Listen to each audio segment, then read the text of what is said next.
अस्सलाम वालेकुम, कैसे हैं आप सब। उम्मीद करती हूँ सब ईमान और सेहत की बेहतरीन हालत में होंगे इंशाल्लाह। आज मैं बनाऊँगी दाल पालक। तो आइए शुरू करते हैं।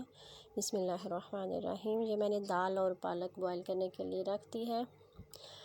दाल अच्छी तरह से गल चुकी है और साथ ही मैंने 2 अदद प्याज लिए हैं, इनको हल्का ब्राउन कर लूँगी।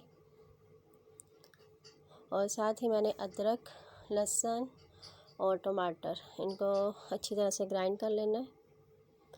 ये है मसाले, इसमें ऐड करूँगी हल्दी, दड़ा मिर्च, पीसी लाल मिर्च और साथ ही जो मैंने टमाटर, लहसुन, अदरक ग्राइंड किए थे वो इसमें ऐड कर दूँगी।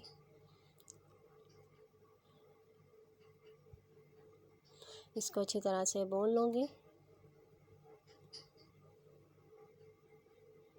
मसाला भुन चुका है। अब इसमें मैं ऐड कर दूँगी दाल और पालक जो बॉईल करके रखी हुई है।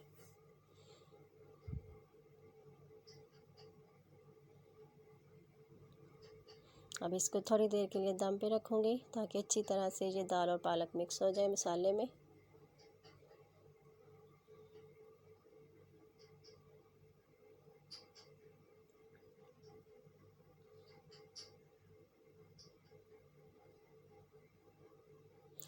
दस मिनट हो चुके हैं और दाल और पालक बिल्कुल तैयार है।